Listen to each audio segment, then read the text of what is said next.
Hello everyone, welcome back my channel. और हम छी सोनी झा। नवरात्रि के अहाँ सबके बहुत बहुत शुभकामना और हमरा से पैघ सबके प्रणाम और छोट सबके बहुत रास हमर स्नेह और आशीर्वाद। आशा करै छी अहाँ सब बढ़िया हैब। और माता के आइ पहिल दिन छियै तऽ सोचलहुँ जे छोट छिन गीत लऽ कऽ भगवती के सुनाबी।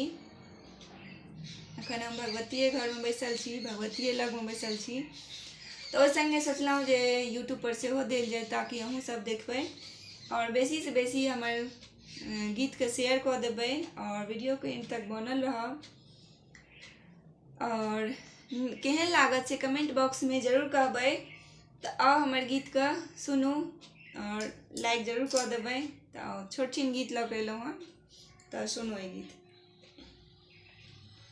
श्री महारानी जी तेरे महिमा गम पार। श्री महारानी जी तेरे महिमा आगम पार। कहाँ मान हेली दुर्गा, कहाँ मान हेली दुर्गा,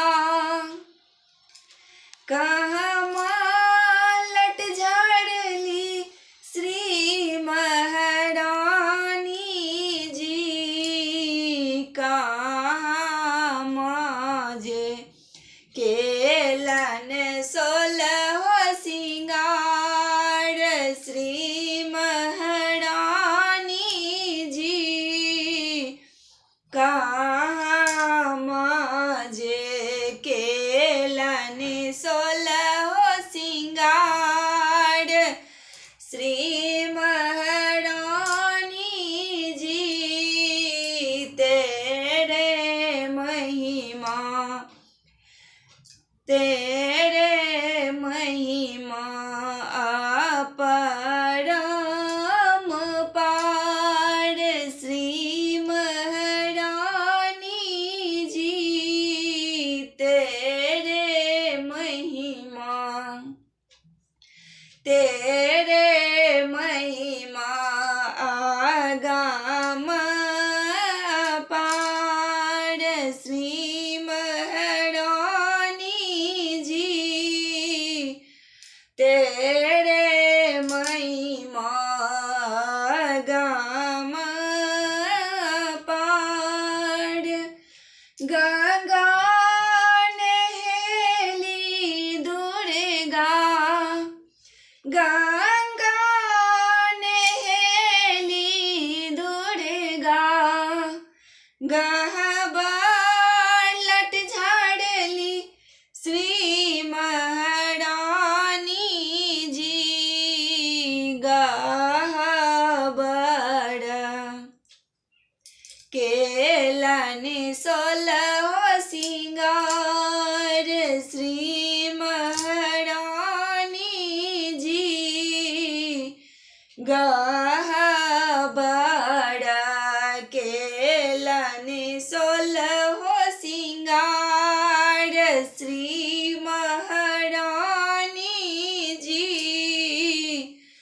तेरे महिमा अपरम पार।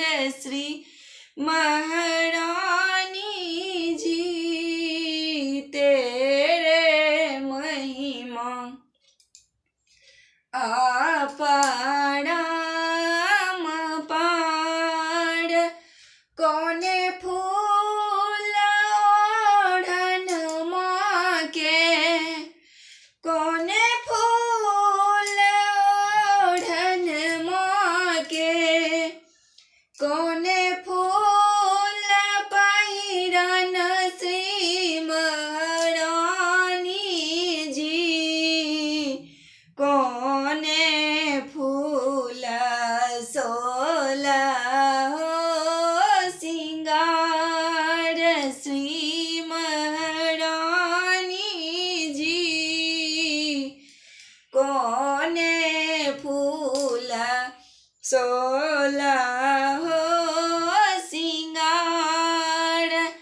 बेली फूल ओढ़न माँ के, बेली फूल ओढ़न माँ के,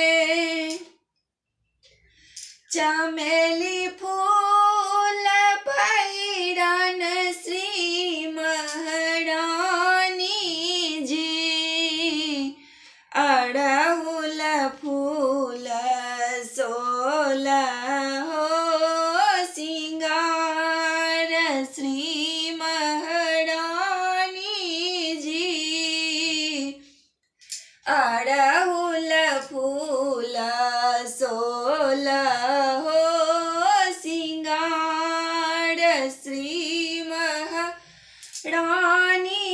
जी, तेरे महिमा आगाम पार।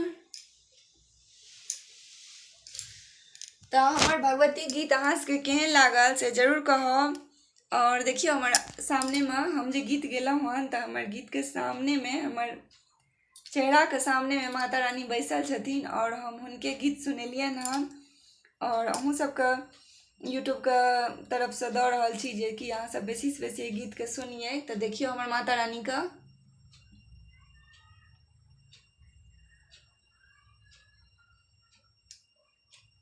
हमार सामने में बैसल छथिन ना, और हम उनका गीत सुनेलियन हन।